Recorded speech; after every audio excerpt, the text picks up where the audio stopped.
And now that the kale is chopped and I've put the sea salt in it, I'm just gonna set this aside for about 30 minutes while I continue to prepare the rest of the ingredients. Okay, so now it's time to move on to step 2, which is making the kimchi paste. 4 tablespoons of red chili flakes, Korean red chili flakes.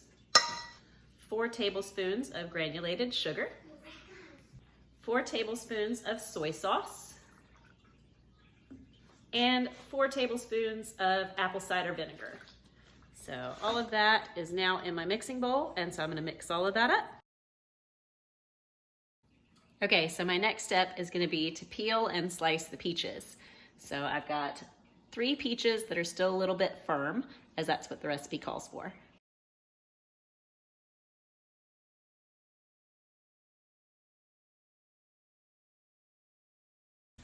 All right, final step. The kale has been let to sit and wilt a bit, and now we are going to mix all the ingredients together. There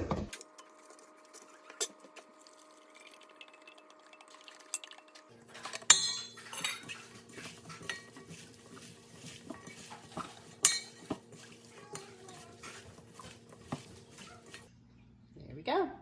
And then we can garnish with sesame seeds, and it works as a great side dish for any other Korean meal that you wish to cook.